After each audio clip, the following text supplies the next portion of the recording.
এখন আমাদের আইসোব্যারিক শেষ হলো, এখন আমরা যাব হচ্ছে আইসোকোরিক প্রসেসের মধ্যে। আইসোকোরিক প্রসেস,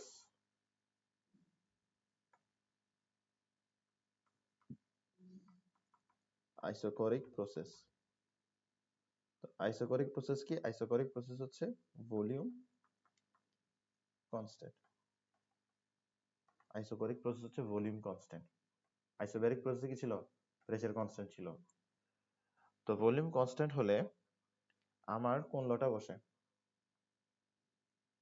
ভলিউম কনস্ট্যান্ট হলে আমার গেলুসেক ল অফ গেলুসেক ল বসে বা ল অফ প্রেসার বসে, যেটা হচ্ছে pressure directly proportional to temperature. তো ভলিউম কি? ভলিউম হচ্ছে কনস্ট্যান্ট। তো এখান থেকে আমরা লিখতে পারি যে P1 বাই T1 সমান সমান P2 বাই T2। ঠিক আছে, এটা আমরা লিখতে পারি। তো এটা হচ্ছে আমার একটা ফর্মুলা। কার জন্য? এটা হচ্ছে আমার আইসোকোরিক প্রসেসের জন্য একটা ফর্মুলা। ঠিক আছে, এবার আসো, এবার আমার আইসোকোরিক যে প্রসেসটা আছে এখানে কি ভলিউম কনস্ট্যান্ট। ভলিউম কনস্ট্যান্ট, তো ভলিউম কনস্ট্যান্ট মানে কি? ভলিউম কনস্ট্যান্ট মানে হচ্ছে no expansion, no contraction. No expansion, no contraction, no expansion, no contraction. তো কোনো যদি এক্সপ্যানশন না হয় তার মানে হচ্ছে সিস্টেম ওয়ার্ক করতেছে না। কোনো যদি কন্ট্রাকশন না হয় তার মানে হচ্ছে সারাউন্ডিং ওয়ার্ক করতেছে না। ঠিক আছে, আশা করি বুঝছো। তো দেখো, আমরা যদি এই ক্ষেত্রে পিভি কার্ভটা ড্র করি, তাহলে আমরা কোনো ওয়ার্ক পাবো না। কেন পাচ্ছি না কোনো ওয়ার্ক? কারণ ওয়ার্ক মানে হচ্ছে যদি সিস্টেম ওয়ার্ক করে তাহলে এটাকে বলে এক্সপ্যানশন, যদি সারাউন্ডিং ওয়ার্ক করে এটাকে বলে কন্ট্রাকশন। এবার আমার এখানে এক্সপ্যানশন হবে না, কন্ট্রাকশন হবে না, তার মানে কি? ওয়ার্ক হবে না, ওয়ার্ক হবে না। তুমি প্রেসার যাই করো তোমার এখানে ভলিউম কি? ফিক্সড। তো কার্ভটা কিছুটা দেখতে এরকম, পিভি কার্ভটা কিছুটা দেখতে এরকম। আচ্ছা আসো, তাহলে আমার এখানের মধ্যে ওয়ার্ক ডান কত? ওয়ার্ক ডান হচ্ছে 0। ওয়ার্ক ডান হচ্ছে 0। এবার আমরা first law of thermodynamics apply করব আইসোকোরিক প্রসেসের জন্য।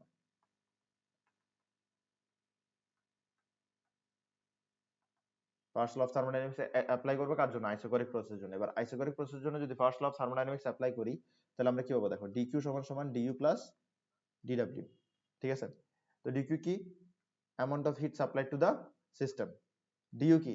du হচ্ছে change of internal energy. dw কি? Work done by the system. তো তোমার যদি ভলিউম কনস্ট্যান্ট থাকে তাহলে ওয়ার্ক হবে? ওয়ার্ক হবে না। তার মানে হচ্ছে আমার আইসোকোরিক প্রসেসের মধ্যে heat given to the system is equals to internal energy। বুঝছো? আমি যে পরিমাণ হিট দিব সেই পরিমাণ হিট পুরোপুরি ইন্টারনাল এনার্জিতে পরিণত হবে। এটাই হচ্ছে কি আমার ফার্স্ট ল অফ থার্মোডাইনামিক্স আর আইসোকোরিক, মানে ফার্স্ট ল অফ থার্মোডাইনামিক্স কে যদি আমি আইসোকোরিক প্রসেসের মধ্যে অ্যাপ্লাই করি তাহলে আমরা এটা পাই। ঠিক আছে, আমরা এটা পাই। ওকে, তো এরপর আমরা একটু সামনের দিকে যাই। তো আমাদের আইসোকোরিক প্রসেস শেষ, আইসোথার্মাল প্রসেস শেষ। তাহলে আমাদের একটা মাত্র প্রসেস বাকি, যেটা হচ্ছে কি? Adiabatic process. Adiabatic process, adiabatic প্রসেসের মধ্যে যে জিনিসটা কনস্ট্যান্ট থাকবে সেটা হচ্ছে হিট কন্টেন্ট। যে জিনিসটা কনস্ট্যান্ট থাকবে সেটা কি? সেটা হচ্ছে হিট কন্টেন্ট। মানে হিট বের হইতে পারবে না সিস্টেম থেকে, হিট ঢুকতে পারবে না সিস্টেমে। তার মানে সিস্টেমটা হবে কেমন? সিস্টেমটা হবে আইসোলেটেড সিস্টেম। আইসোলেটেড সিস্টেম হচ্ছে এমন সিস্টেম যেখানের মধ্যে হিট যেতেও পারে না আবার হিট বের হতেও পারে না। তো আমরা ছোটবেলায় আমরা এখনো দেখি যে চায়ের ফ্লাস্ক থাকে, চায়ের ফ্লাস্কে চাটা কেমন থাকে? গরম থাকে না সব সময়? কেন গরম থাকতেছে? কারণ চায়ের ফ্লাস্ক থেকে বাইরের দিকে হিট যেতে পারে না। তাহলে চায়ের ফ্লাস্কটাকে এক প্রকার আইসোলেটেড সিস্টেম। কারণ 100% আইসোলেটেড করা তো সম্ভব না, কিছু পরিমাণ এনার্জি তো অবশ্যই কি হবে? লিক হবে বা বের হবে। তো আইসোলেটেড করা সম্ভব না, 100% আইসোলেটেড করা সম্ভব না। তো আমাদের 100% আইসোলেটেড সিস্টেম, এরকম সিস্টেম আমাদের পরিচিত খুব কম আছে, আমার পরিচিত খুব কম আছে। কিন্তু এডিয়াবেটিক প্রসেসের ক্ষেত্রে তোমার সিস্টেমটা কি হইতে হবে? আইসোলেটেড হতে হবে। মানে সিস্টেম কি করবে না? কোনো প্রকার হিট চেঞ্জ করবে না। এবার যদি হিট চেঞ্জ না করে তার মানে হচ্ছে আমি সিস্টেমকে কোনো প্রকার হিট দিতে পারবো না, তার মানে ডিকিউর পরিমাণ কি? 0। তাহলে আমরা কই যাচ্ছি তুমি বুঝতেছো? আমরা ফার্স্ট লতে যাচ্ছি, যে ফার্স্ট লটা আমার এডিয়াবেটিক প্রসেসের জন্য কেমন হবে। ফার্স্ট লটা আমার এডিয়াবেটিক প্রসেসের জন্য কেমন হবে? তো ফার্স্ট ল এরকম, ফার্স্ট ল হচ্ছে তোমার dq is equals to du plus dw। তো dq এর মান যদি 0 হয় তাহলে du plus dw, তাহলে dw সমান সমান মাইনাস du, তাহলে dw সমান সমান কি মাইনাস du। তো dw সমান সমান মাইনাস du মানে কি, dw সমান সমান মাইনাস du মানে কি? তো দেখো তোমার ধরো একটা আইসোলেটেড সিস্টেম আছে যেটা কোনো প্রকার হিট পাচ্ছে না বাহির থেকে। এখন ধরো সিস্টেমটা কি করছে, ওয়ার্ক করছে। তো সিস্টেমটা কিভাবে ওয়ার্ক করবে, সিস্টেমটা ওয়ার্ক করবে তার যে ইন্টারনাল এনার্জি আছে সেটা খরচ করে, তার যে ইন্টারনাল এনার্জি আছে সেটা খরচ করে। এই কারণে আমরা লিখতেছি dw সমান সমান মাইনাস du। ঠিক আছে, ধরো আগে ইন্টারনাল এনার্জি ছিল u1, এখন আমার সিস্টেমের মধ্যে কোনো প্রকার হিট ঢুকতে পারতেছে না, কোনো প্রকার হিট বের হতে পারতেছে না। এবার ধরো সিস্টেম কি করছে, সিস্টেম ধরো W পরিমাণ কাজ করছে। সিস্টেম কি পরিমাণ কাজ করছে, W পরিমাণ কাজ করছে। তো W পরিমাণ কাজ করার পরে আমার ইন্টারনাল এনার্জি বাকি আছে কত, U2 পরিমাণ। তাহলে এই যে W পরিমাণ কাজ করছে, এই W পরিমাণ কাজটা হবে কি আমার U2, U1 minus U2, U1 minus U2, U1 minus U2। ঠিক আছে, U1 মাইনাস U2। ধরো আগে ইন্টারনাল এনার্জি ছিল 100 জুল, W পরিমাণ ওয়ার্ক ডান করার পর ইন্টারনাল এনার্জি হয়ে গেছে 80 জুল। তার মানে আমার ওয়ার্ক ডান কত, তার মানে আমার ওয়ার্ক ডান হচ্ছে 20 জুল, অর্থাৎ change of internal energy U1 minus U2। তো এটা যদি আমরা এভাবে চিন্তা করি যে আমার ধরো চেঞ্জটা অনেক ছোট ইন্টারনাল এনার্জি, তাহলে চেঞ্জটাকে এভাবে লেখা যায় du। তো চেঞ্জটা যদি অনেক ছোট হয় তাহলে ওয়ার্ক ডানটা কি অনেক বড় হবে নাকি, অনেক ছোটই হবে, ঠিক না? এবার তুমি যদি U1 মাইনাস U2 করো তাহলে তুমি পজিটিভ পাবা, কিন্তু U1 মাইনাস U2 করে কি কখনো চেঞ্জ বের করে? চেঞ্জ বের করে কি হবে, ফাইনাল মাইনাস ইনিশিয়াল না? তো ফাইনাল মাইনাস ইনিশিয়াল বের করলে তোমার এখানে কি আসবে, মাইনাস আসবে না? অবশ্যই অবশ্যই অবশ্যই অবশ্যই কি আসবে, মাইনাস আসবে। তাহলে dw সমান সমান মাইনাস du, এটা বুঝছি। এটার মানে কি, dw সমান সমান মাইনাস du, এটার মানে হচ্ছে সিস্টেম বাইরে থেকে কোনো প্রকার হিট পাচ্ছে না। সিস্টেম যদি কোনো প্রকার ওয়ার্ক করতে চায় তাহলে তার কাছে ওয়ার্ক করতে হবে তার নিজস্ব ইন্টারনাল এনার্জি খরচ করার মাধ্যমে। আশা করি বুঝছো। তো এই কথাগুলো আমি মুখে বলতেছি, এই কথাগুলো যদি সম্ভব হয় পড়ার সময় মানে পড়ার রেকর্ডিং দেখার সময় এগুলো নোট করে ফেলবা। 7 দিন সময় আছে, তোমরা এবার অ্যাটলিস্ট কোনো এক্সকিউজ দিও না, 7টা দিন মনোযোগ দিয়ে পড়ো। যেদিন যা পড়বো সেদিন তা নোট করে ফেলবা, ঠিক আছে? আশা করি বুঝছো। ওকে, তাহলে আমার এডিয়াবেটিক প্রসেসের জন্য ফার্স্ট ল চলে গেল, এডিয়াবেটিক প্রসেসের জন্য ফার্স্ট ল চলে গেল, এডিয়াবেটিক প্রসেসের জন্য আমাদের ফার্স্ট ল চলে গেল। এবার এডিয়াবেটিক প্রসেসের জন্য আমরা ওয়ার্ক ডান বের করব, এডিয়াবেটিক প্রসেসের জন্য আমরা ওয়ার্ক ডান বের করব। তো মাথায় রাখবে এডিয়াবেটিক প্রসেসের জন্য একটা জিনিস আছে যেটাকে আমরা বলি হচ্ছে গামা। কি বলি, গামা। তো এই গামা জিনিসটা তুমি যতক্ষণ ধরে এডিয়াবেটিক প্রসেস নিয়ে কাজ করবে ততক্ষণ ধরে এই গামা জিনিসটাকে ডিল করতে হবে। তো তোমার একটা সিস্টেম এডিয়াবেটিক প্রসেসে ওয়ার্ক ডান হচ্ছে nr gamma minus 1 t1 minus t2, nr gamma minus 1 t1 minus t2। ঠিক আছে, nr gamma minus 1 t1 minus t2। Okay, এবার আসো। এবার তোমার প্রশ্ন হতে পারে what is gamma, what is gamma. Gamma হচ্ছে তোমার সিপি বাই সিবি। গামা হচ্ছে কি সিপি বাই সিবি। সিপি কি, সিপি হচ্ছে যে heat capacity at constant pressure. CP হচ্ছে কি,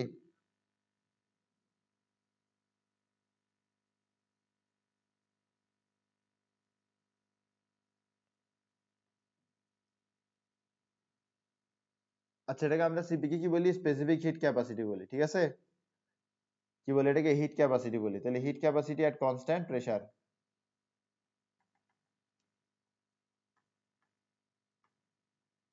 ঠিক আছে? Hit capacity at constant pressure. CB কি জিনিস, সিবি হচ্ছে hit capacity at constant volume, hit capacity at constant volume, hit capacity at constant volume, hit capacity at constant volume, hit capacity at constant volume.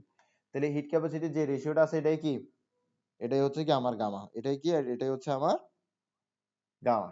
বুঝা গেছে? আশা করি বুঝছো। এবার hit capacity কি জিনিস, হিট ক্যাপাসিটি হচ্ছে তোমার, হিট ক্যাপাসিটি হচ্ছে মূলত, হিট ক্যাপাসিটিতে কি বুঝে জানো, দেখো কোন একটা সাবস্টেন্সের যদি হিট ক্যাপাসিটি বেশি হয় তার মানে হচ্ছে তাকে বেশি পরিমাণ হিট দিলে তার টেম্পারেচার অল্প বাড়বে। কোন একটা সিস্টেমে যদি হিট ক্যাপাসিটি কম হয় তার মানে হচ্ছে তাকে কম পরিমাণ হিট দিলেও তার টেম্পারেচার অনেক বেশি বাড়বে। আশা করি বুঝছো।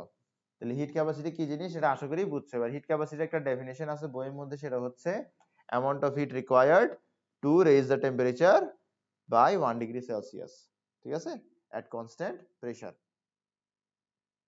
তাহলে heat capacity at constant pressure, heat capacity at constant volume, এগুলো কাইন্ডলি একটু বই থেকে দেখে দেখে পড়ে নিও, ডেফিনেশন গুলো একটু বই থেকে দেখে দেখে পড়ে নিও।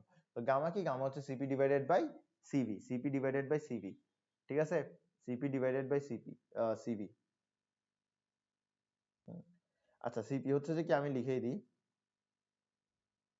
Amount of heat required to raise temperature by 1 degree Celsius at constant pressure। তাহলে সিভি কি হবে,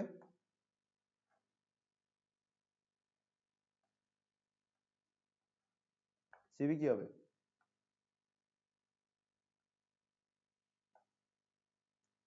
amount of heat required to raise the temperature by 1 degree Celsius at constant volume। তো সিপি সিভি আমরা পড়ে ফেলছি, সিপি সিভি কি জিনিস। তো তাও ডেফিনেশন বই থেকে পড়বা, তাও ডেফিনেশন বই থেকে একটু পড়ো, বইতে আর একটু সুন্দর করে দেওয়া আছে। তো গামা কি, গামা হচ্ছে CP divided by CV, CP divided by CV. Okay, এবার আমার এই ডেরিভেটিভ প্রসেসের জন্য কিছু স্পেশাল ফর্মুলা আছে। ফর্মুলাগুলো কি কি, P1 V1 to the power gamma is equals to P2 V2 to the power gamma, অনেক বেশি ইম্পর্টেন্ট ফর্মুলা, সি নাম্বার এখান থেকে আসবে, P1 V1 to the power gamma, P2 V2 to the power gamma, এরকম ফর্মুলাগুলো থেকে কি আসবে, সি নাম্বার আসবে, ঠিক আছে, P1 V1 to the power gamma, P2 V2 to the power gamma. তাহলে এটা গেল একটা ফর্মুলা। এরপর আরেকটা ফর্মুলা আছে যেটা হচ্ছে কি T1 V1 to the power, T1 V1 to the power gamma minus 1, T2 V2 to the power gamma minus 1। ওকে,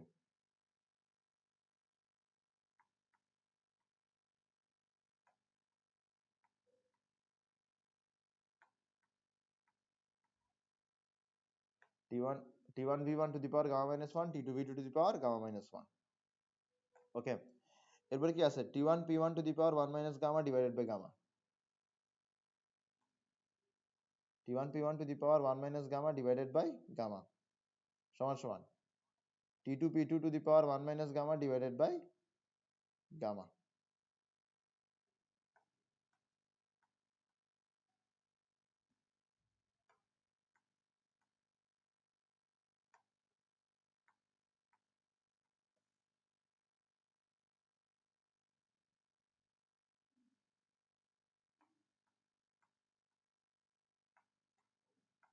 ঠিক আছে, এই তিনটে হচ্ছে কি এডিয়াবেটিক প্রসেসের জন্য special formula. P1 V1 to P1, adiabatic প্রসেসে প্রেসার আর ভলিউমের সম্পর্ক এটা, এডিয়াবেটিক প্রসেসের মধ্যে টেম্পারেচার আর ভলিউমের সম্পর্ক এটা, এডিয়াবেটিক প্রসেসের মধ্যে তোমার টেম্পারেচার আর প্রেসারের সম্পর্ক এটা, বুঝছো, আশা করি বুঝছো। এবার গামার নির্দিষ্ট ভ্যালু আছে, গামার কি আছে, নির্দিষ্ট ভ্যালু আছে।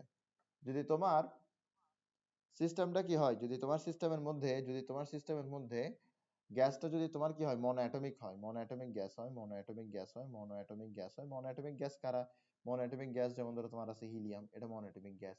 তো এরকম মনো অ্যাটমিক যদি গ্যাস হয়, মনো অ্যাটমিক যদি গ্যাস হয়, তাহলে গামার ভ্যালু কি হবে, তাহলে গামার ভ্যালু হবে, তাহলে গামার ভ্যালু হবে আমার 1.67, মনো অ্যাটমিক হলে 1.67। এবার যদি আমার সিস্টেমের মধ্যে যে গ্যাসটা আছে যদি ডায়াটমিক হয়, তাহলে গামার ভ্যালু কি হবে, তাহলে গামার ভ্যালু হবে 1.4, তাহলে গামার ভ্যালু হবে কি 1.4। ডায়াটমিকের উদাহরণ কি হতে পারে, নাইট্রোজেন, অক্সিজেন। যদি আমার গামার ভ্যালু, যদি আমার সিস্টেমের মধ্যে যে গ্যাসটা ইউজ করা হচ্ছে যদি এটা পলিঅ্যাটমিক হয়, পলিঅ্যাটমিক কারা, পলিঅ্যাটমিক যেমন ধর হচ্ছে আমাদের কার্বন ডাই অক্সাইড। তো পলিঅ্যাটমিক হলে গামার ভ্যালু কি হবে, পলিঅ্যাটমিক হলে গামার ভ্যালু হবে 1.33। পলিঅ্যাটমিক হলে গামার ভ্যালু কি হবে, পলিঅ্যাটমিক হলে গামার ভ্যালু হবে 1.33। তাহলে গামার ভ্যালুগুলো আমাদের জানা হয়ে গেল,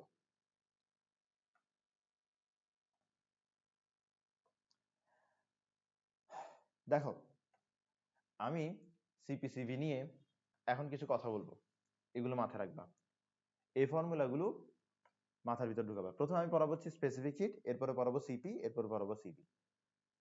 এটা পরে পড়াবো বলে আমি সিপিসিবি তখন বুঝাচ্ছিলাম না। স্পেসিফিক হিট কি দিয়ে ডিনোট করা হয়, এস দিয়ে।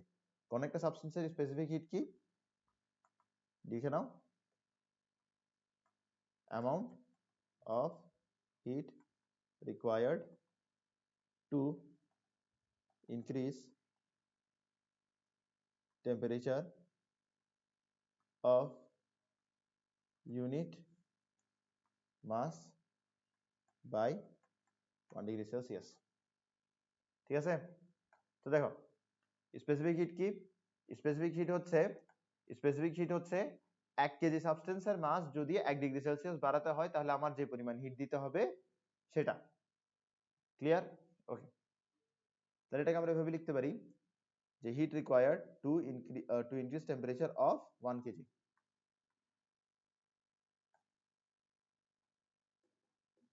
of 1 kg by 1 degree Celsius is equals to কি S। ঠিক আছে, মানে হচ্ছে স্পেসিফিক হিট। তাহলে heat required to increase the temperature of m KG, মানে তোমার যে সাবস্টেন্সটা দিছে তার 1 কেজির 1 ডিগ্রি সেলসিয়াস বাড়াতে যদি S পরিমাণ হিট লাগে, তাহলে সাবস্টেন্সটা যদি m কেজির হয় তাহলে m কেজি তাপমাত্রা 1 ডিগ্রি সেলসিয়াস বাড়াতে কি পরিমাণ হিট লাগবে? ms পরিমাণ হিট লাগবে। ঠিক আছে, এবার যদি তোমার m কেজি মাসের সাবস্টেন্সটার হিট তুমি 1 ডিগ্রি সেলসিয়াস না বাড়িয়ে তুমি ধরো t ডিগ্রি সেলসিয়াস বাড়াচ্ছ, মানে t পরিমাণ বাড়াচ্ছ, তাহলে কি পরিমাণ হিট লাগবে? ms t পরিমাণ হিট লাগবে। তাহলে heat required is equals to ms del t। ms del t, del t মানে হচ্ছে কি পরিমাণ তুমি টেম্পারেচার বাড়াচ্ছ, কি পরিমাণ তুমি টেম্পারেচার বাড়াচ্ছ, এটাই হচ্ছে ডেল t। তাহলে m মাসের কোন একটা সাবস্টেন্সে টেম্পারেচার ডেল টি পরিমাণ যদি বৃদ্ধি করতে হয় তাহলে কি পরিমাণ হিট দিতে হবে? ms ডেল টি পরিমাণ হিট দিতে হবে। এখানে s কি? s হচ্ছে amount of heat required to increase the temperature of 1 KG by 1 degree Celsius. আশা করি বুঝা গেছে। এটা হচ্ছে তোমার স্পেসিফিক হিট। ওকে, তুমি স্পেসিফিক হিট পড়ে ফেলছো, এরপর তোমার কাছে কি পড়তে হবে? তোমার কাছে পড়তে হবে হিট ক্যাপাসিটি। হিট ক্যাপাসিটি, আমরা এটাকে হিট ক্যাপাসিটি না বলে এটাকে আসলে মোলার হিট ক্যাপাসিটি বলা উচিত। কি বলা উচিত? মোলার হিট ক্যাপাসিটি বলা উচিত। Molar heat capacity. Okay, molar heat capacity মানে কি? মোলার হিট ক্যাপাসিটি মানে হচ্ছে সি। ঠিক আছে, মোলার হিট ক্যাপাসিটি মানে হচ্ছে 1 মোল সাবস্টেন্সের টেম্পারেচার 1 ডিগ্রি সেলসিয়াস বৃদ্ধি করতে যে পরিমাণ হিট লাগে।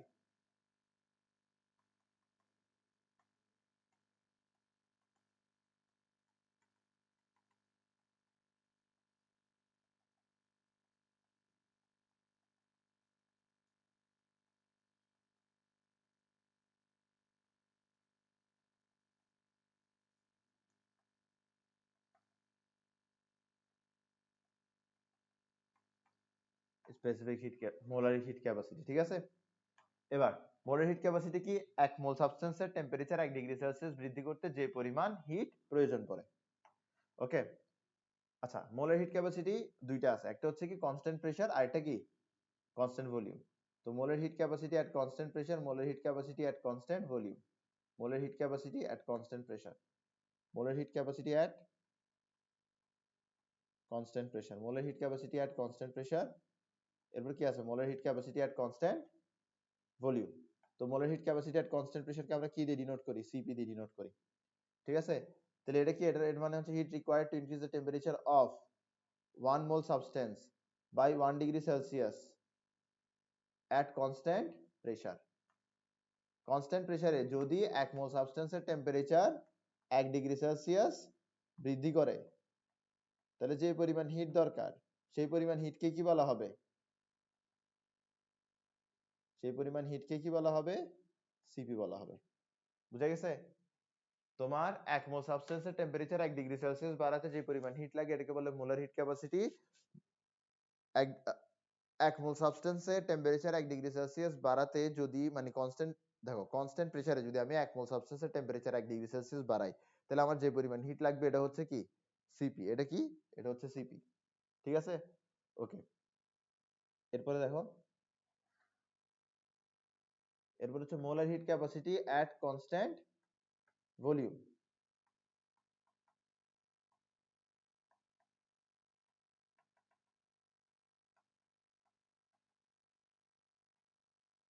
তো molar heat capacity at constant volume কি? Molar heat capacity at constant volume হচ্ছে CV. Molar heat capacity at constant volume হচ্ছে CV. Molar heat capacity at constant volume হচ্ছে সিভি। এটা হচ্ছে কি? এটা হচ্ছে heat required to increase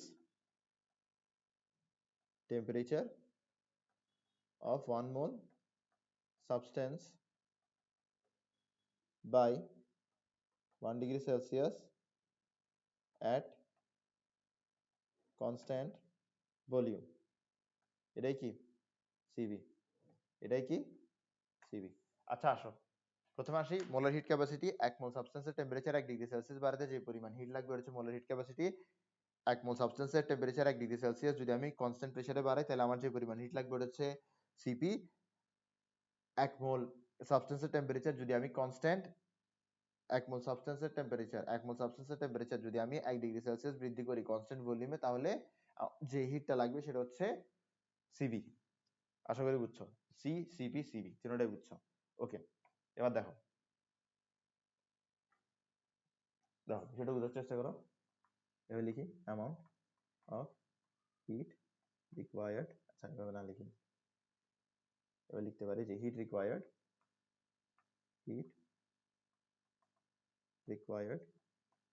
two raise the temperature of 1 mole by 1 degree Celsius is equals to C। ঠিক আছে, এবার দেখো এক মোল সাবস্টেন্সের টেম্পারেচার 1 ডিগ্রি সেলসিয়াস বৃদ্ধি করতে সি পরিমাণ হিট দরকার। ধরো তোমার কাছে কি পরিমাণ সাবস্টেন্স আছে, ধরো n মোল সাবস্টেন্স আছে, তাহলে n মোল সাবস্টেন্সের টেম্পারেচার 1 ডিগ্রি সেলসিয়াস বৃদ্ধি করতে কি পরিমাণ হিট লাগবে, nc পরিমাণ হিট লাগবে। এবার তুমি ধরো n মোল যে পরিমাণ তোমার কাছে সাবস্টেন্স আছে এটা টেম্পারেচার ধরো তুমি 1 ডিগ্রি সেলসিয়াস না বাড়ে ধরো তুমি ডেল্টি পরিমাণ বৃদ্ধি করতেছো, তাহলে তোমার কি পরিমাণ হিট লাগবে, nc ডেল্টি পরিমাণ হিট লাগবে। ঠিক আছে, তুমি 1 ডিগ্রি সেলসিয়াস বৃদ্ধি না করে ধরো তুমি 5 ডিগ্রি সেলসিয়াস বৃদ্ধি করতেছো, তাহলে তোমার কি হবে nc 5।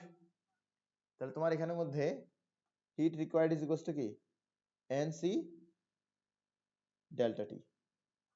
তাহলে তুমি হিট রিকোয়ার্ড এর আরেকটা ফর্মুলা পেয়ে গেছো, তুমি হিট রিকোয়ার্ড এর আরেকটা ফর্মুলা পেয়ে গেছো।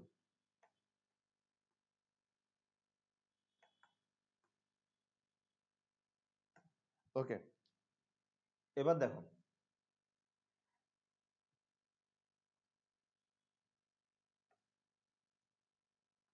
তুমি এর মধ্যে কি লিখতে পারো, at constant pressure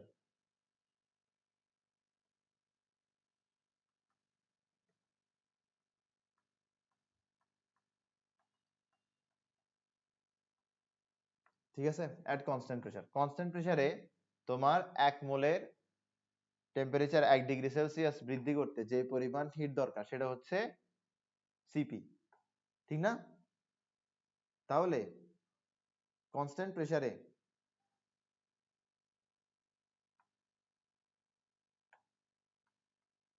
n মোলের temperature ডেল্টি পরিমাণ বৃদ্ধি করতে যে পরিমাণ হিট দরকার সেটা হচ্ছে এনসিপি ডেল্টি। তাহলে কনস্ট্যান্ট প্রেসারে ডেল্টি পরিমাণ টেম্পারেচার বৃদ্ধি করার জন্য কনস্ট্যান্ট প্রেসারে ডেল্টি পরিমাণ টেম্পারেচার বৃদ্ধি করার জন্য যে পরিমাণ হিট প্রয়োজন সেটা হচ্ছে এনসিপি ডেল্টি।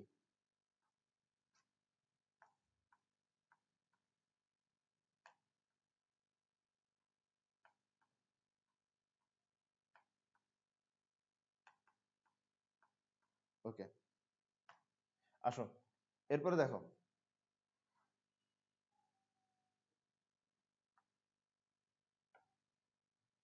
at constant volume,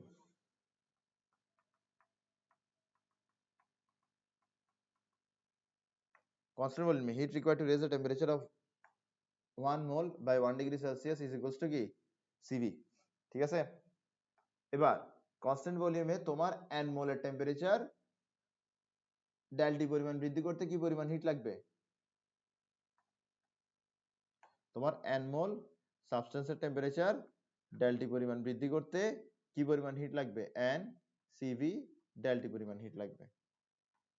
তাহলে amount of heat required to increase the temperature of n mole substance by del T at constant volume is n CV del T। ঠিক আছে, ওকে,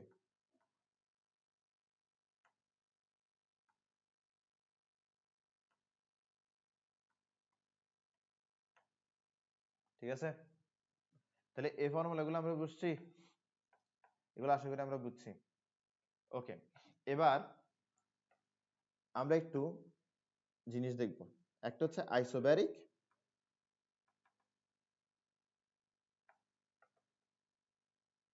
আমরা ফার্স্ট ল অফ থার্মোডাইনামিক্স দেখব।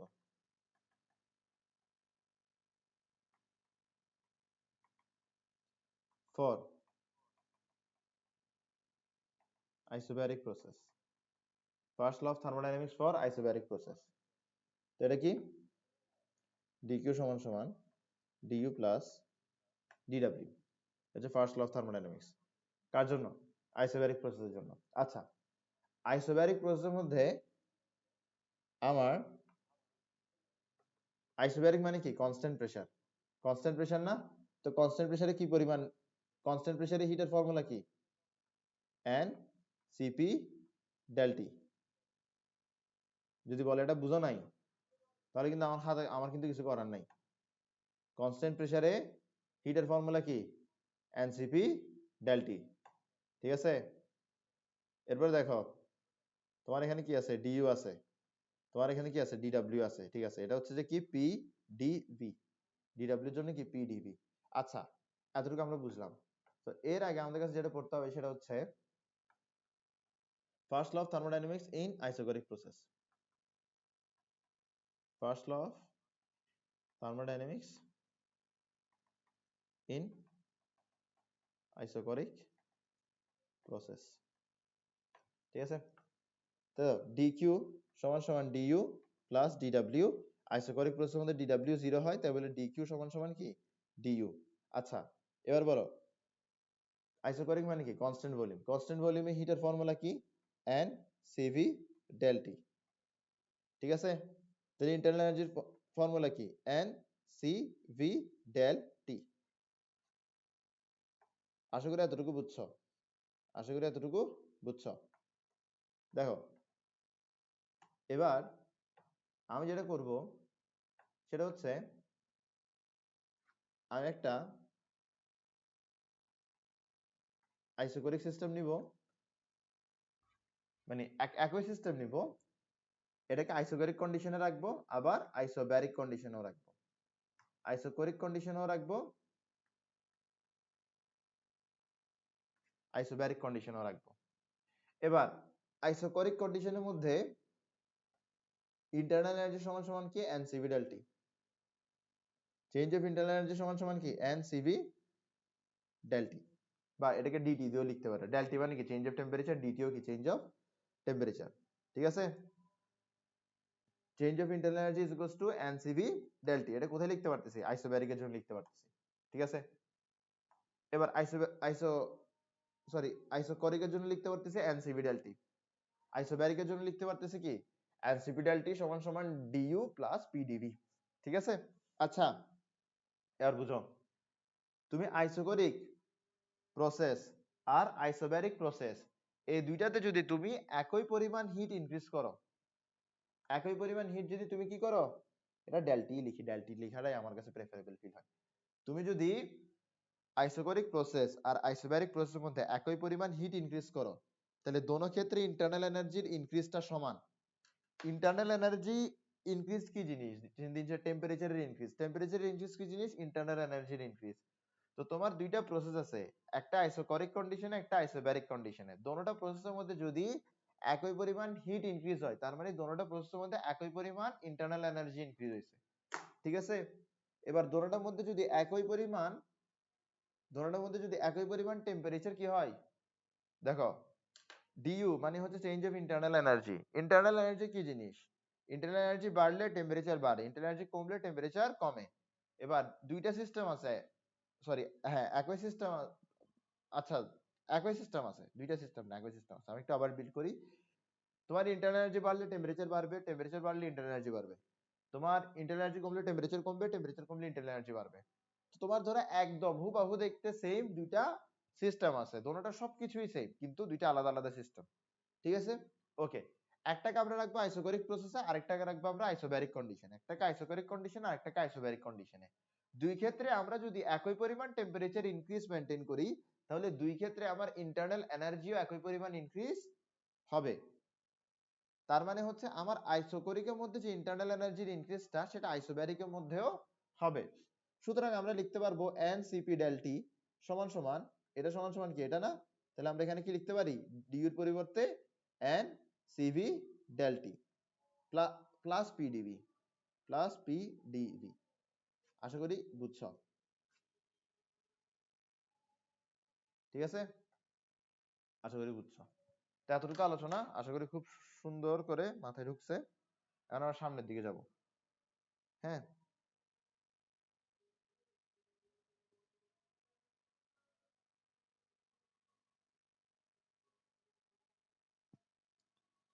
হুম, ওকে।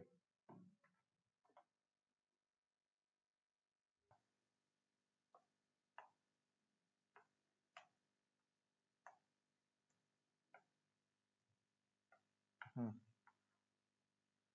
দেখো কি বলতেছে এখানে মধ্যে, বলতেছে while practicing a football player suddenly noticed that the football was punctured and air was coming out of it. He also noticed that the air released from the football was warmer than the surroundings. The air temperature inside the football was 27 degree Celsius. The air temperature inside the football was 27 degree Celsius.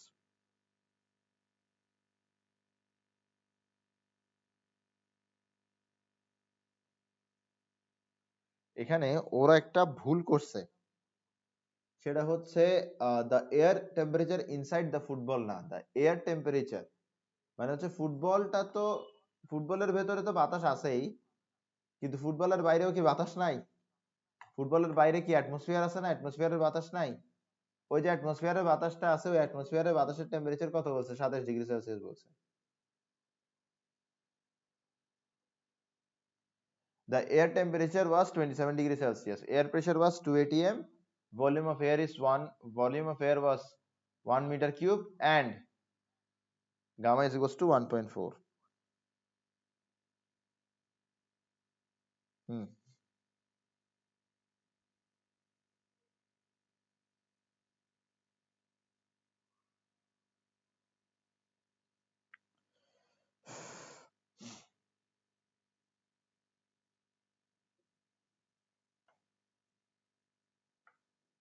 এটা এই যে প্রশ্নটা আছে, এই প্রশ্নটা তো একটা ঐতিহাসিক ঘাবলা প্রশ্ন। মানে এই প্রশ্নটা তোমরা যখন সলিউশন দেখবা, তোমরা সলিউশন দেখে বুঝবা না যে আসলে করছেটা কি আর কেনই বা করছে, ঠিক আছে। তো এই যে প্রশ্নটা আছে, প্রশ্নটার মধ্যে বলা হচ্ছিল একটা ফুটবল প্লেয়ার আছে যার ফুটবলটা কি হয়েছে, যার ফুটবলটা পাঞ্চার্ড হয়ে গেছে। পাঞ্চার্ড হওয়ার পরে ফুটবল থেকে কি বের হচ্ছিল, এয়ার বের হচ্ছিল, বাতাস বের হচ্ছিল। বাতাসটা কি হচ্ছিল, সারাউন্ডিং থেকে ওয়ার্মার ছিল। তো আমরা বিষয়টা এভাবে লিখি, আমি কোয়েশ্চেনটাকে এডিট করে লিখে দিচ্ছি, যেটা লিখবো বলতে পারো যে এটাই কারেক্ট কোয়েশ্চেনটা, ঠিক আছে। এটা কয়েক কারণ হইতে পারে বাংলা ভার্সনের ক্ষেত্রে কোয়েশ্চেনটা কারেক্ট আসছিল, তোমাদের ক্ষেত্রে গিয়ে কোয়েশ্চেনটার মধ্যে ঘাবলা হয়েছে, কিন্তু আমি বাংলা ভার্সনের মধ্যেও দেখছি আমার কাছে প্রায় সেম লেভেলেরই ঘাবলা মনে হয়েছিল। আর আমি তো দেখছি বহুত আগে, ঠিক না, এখন তো বাংলা ভার্সনটা এখন দেখতেছি না, তো এই কারণে ক্লিয়ারলি মনে নাই। কিন্তু ইংলিশ ভার্সনে তোমার ট্রান্সলেশন মিস্টেক খুব কমন, তো এটা হয়তো ট্রান্সলেশন মিস্টেক হয়েছে, না হয় বাংলা ভার্সনেও কোয়েশ্চেন ভুল আসছে, ইংলিশ ভার্সনেও কোয়েশ্চেন ভুল আসছে। তো যেটাই হোক আমি কারেক্ট কোয়েশ্চেনটা লিখতেছি। তো সেটা হচ্ছে air coming out from a punctured football is warmer than the surrounding, warmer than the surroundings, warmer than the surroundings, ঠিক আছে। if the temperature of the surrounding is 27 degrees Celsius and the pressure, volume of the air inside football is 2 atm and 2 atm comma 1 meter cube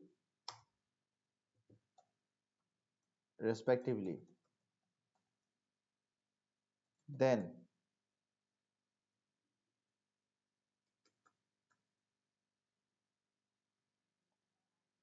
ifটা মুছে ফেলি, the temperature of the surrounding is 27 degrees Celsius and the pressure volume of air inside football is 2 atm and 1 meter cube respectively. তো এখানের মধ্যে আমাকে গামার value দিয়ে দিছে কত, গামার value দিয়ে দিছে আমাকে 1.4, গামার ভ্যালু দিয়ে দিছে এখানে 1.4, গামার ভ্যালু এখানে দিয়ে দিছে 1.4। কি বের করতে বলছে আমাকে, সি তে বের করতে বলছে determine the final volume of air released from the football, determine the final volume of air released from football। ঠিক আছে, ডি হচ্ছে why was the air released from the football is warmer than the surrounding। ঠিক আছে, ওকে। তো আসো 25 degree Celsius 1 meter cube,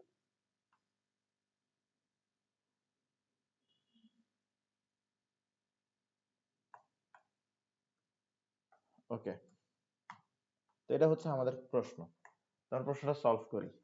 C number কি বলছে, C number বলছে determine the final volume of air release from football. আচ্ছা, যখন তোমার এরকম পাঞ্চার থাকবে, ফুটবল থাকবে, টায়ার থাকবে, মানে আমরা গাড়ির টায়ার থাকে না, যখন এমন কিছু থাকবে, হ্যাঁ, তখন মাথায় রাখবা যে হ্যাঁ, তখন মাথায় রাখবা যে প্রসেসটা এডিয়াবেটিক। তো তোমার যখন টায়ার থাকবে, গাড়ির টায়ার, বাইকের টায়ার, তো টায়ারের কথা বলা থাকবে বা ফুটবলের কথা বলা থাকবে, এরকম যদি কিছু বলা থাকে তাহলে মাথায় রাখবা যে আমার প্রসেসটা কি হবে, প্রসেসটা এডিয়াবেটিক হবে। প্রসেসটা কি হবে, প্রসেসটা এডিয়াবেটিক হবে, প্রসেসটা এডিয়াবেটিক হবে, প্রসেসটা এডিয়াবেটিক হবে। চমৎকার। তো বলছে determine the final volume of air release from football. তো এডিয়াবেটিকের ক্ষেত্রে, এডিয়াবেটিকের ক্ষেত্রে, এডিয়াবেটিকের ক্ষেত্রে বোঝার চেষ্টা করো, এডিয়াবেটিকের ক্ষেত্রে আমার তিনটা ফর্মুলা আছে। কয়টা ফর্মুলা, তিনটা ফর্মুলা। এই তিনটা ফর্মুলা আমরা পড়ছি। আমি কি বলছিলাম, এডিয়াবেটিকের ক্ষেত্রে এই যে তিনটা ফর্মুলা পড়বো, এই তিনটা ফর্মুলা কই আসবে, এই তিনটা ফর্মুলা আসবে সি নাম্বারে। তো দেখো তিনটা ফর্মুলা কিন্তু আমার সি নাম্বারে চলে আসলো, যেমনটা বলছিলাম তেমনটা আসছে। এবার দেখো তোমার এখানে যখন বাতাসটা বলের ভেতরে, তখন প্রেসার কত, 2 atm। যখন বাতাসটা বলের বাহিরে, তখন বাতাসটা অ্যাটমসফিয়ারে না, তাহলে প্রেসার কি হয়ে যাবে, অ্যাটমসফিয়ারিক প্রেসার। তো যখন তোমার determine the final volume of air release from the football, যখন ফুটবলের ভেতরে বাতাস, তখন ভলিউম কি 1 মিটার কিউব। যখন ফুটবলের বাহিরে বাতাস, তখন ভলিউম কত, এটা বের করতে হবে। তো P1 V1 সমান সমান P2 V2। তো V2 সমান সমান কি P1 V1 divided by P2, P1 V1 divided by P2। ঠিক আছে, এবার দেখো P1 কত, 2 atm, V1 কত, 1 মিটার কিউব। ঠিক আছে,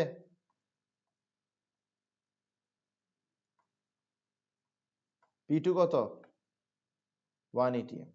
তাহলে আমার V2 কত, 2 মিটার কিউব। ঠিক না, এটা কি ঠিক করছি নাকি ভুল করছি, পুরোপুরি ভুল করছি। কেন ভুল করছি, কারণ আমি এখানে P1 V1 is equals to P2 V2 দিছি। তো P1 V1 is equals to P2 V2 এটা তো দেওয়া যাবে না, because this is an adiabatic process. এডিয়াবেটিকের জন্য কি দিতে হবে, P1 V1 to the power gamma is equals to P2 V2 to the power gamma. বুঝছো, আশা করি বুঝতেছো কি বলতেছি। তো এটা দিতে হবে, কি বের করতে হবে, V2 বের করতে হবে। তাহলে আগে ভাগে লিখে ফেলি P1 V1, আচ্ছা না, V2 সমান সমান V2 to the power gamma, এটা সমান সমান কি P1 V1 to the power gamma divided by P2। ঠিক আছে, এবার v2 সমান সমান কি হবে? v2 সমান সমান হবে এখানে p1 v1 to the power gamma p2 উপরে হবে কি 1 বাই গামা। ঠিক আছে, 1 বাই গামা। চাইলে এখন তুমি আরো তোমার এলজেব্রা স্কিল দেখাইতে পারো। তোমার এখানের মধ্যে p1 by p2 to the power 1 by gamma দিতে পারো, আবার এখানে v1 টাকে একা লিখতে পারো। এগুলো যদি বুঝো তাহলে বুঝছো, না বুঝলে আমার বিশ্বাস যে এতটুকু পর্যন্ত বুঝছো যেটা 1 বাই গামা কেন হয়েছে। ঠিক আছে, তোমার মূলত তুমি চিন্তা করো, তোমার যদি a স্কয়ার সমান সমান কত থাকে, ধরো 5 থাকে, তাহলে a সমান সমান কি দাও? রুট ওভার 5 দাও না? তো রুট ওভার 5 মানে কি 5 টু দি পাওয়ার হাফ। তাহলে দেখো এখানে যা ছিল, তুমি এই পাওয়ারটাকে যদি ওদিকে নিয়ে যাও তাহলে ওটা কি হয়ে যাবে 1 বাই হয়ে যাবে। বুঝছো, পাওয়ারটা 2 ছিল, ওদিকে গিয়ে কি হয়েছে 1 বাই 2 হয়ে গেছে। তো পাওয়ার ওদিকে গেলে কি হয়ে যায় ইনভার্স হয়ে যায়। আশা করি বুঝছো। তো সেম জিনিসটা এখানে হয়েছে, পাওয়ারটা ওদিকে গেছে, কি হয়ে গেছে ইনভার্স হয়ে গেছে। হ্যাঁ, তো এতটুকু বুঝলেও চলবে, এখানে মান বসে তো অ্যান্সার চলে আসবে। তো তুমি এখানে মান বসাও, আমি যতটুকু করছি ততটুকু মান বসাও। p1 কত 2, p2 কত 1, v1 কত 1। ঠিক আছে, তো এতটুকুর মধ্যে শেষ না? p1 কত 2, p2 কত 1, উপরে কি হবে 1 বাই গামা, তো 1 বাই 1.4। ঠিক আছে, ইন্টু কি v1 কত 1 মিটার কিউব। তাহলে আমরা কি পাচ্ছি দেখো,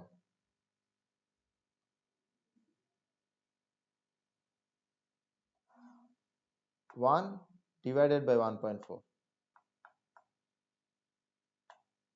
1 ডিভাইডেড বাই 1.4, তাহলে 2 টু দি পাওয়ার অ্যান্সার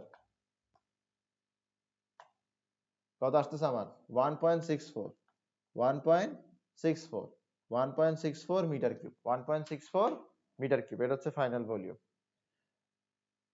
আশা করি বুঝছো। হ্যাঁ, আশা করি বুঝছো। তো সি নাম্বার বোঝা শেষ। এবার আমরা পড়বো হচ্ছে ডি নাম্বার। আসো ডি নাম্বার পড়বো আমরা। ডি নাম্বার কি বলতেছে? ডি নাম্বার বলতেছে why was air released from the football is warmer than the surrounding। তো ফুটবল থেকে যে বাতাসটা বের হচ্ছে এটা সারাউন্ডিং এর বাতাস থেকে বেশি ওয়ার্মার। তো এটা কিভাবে প্রমাণ করতে পারবা?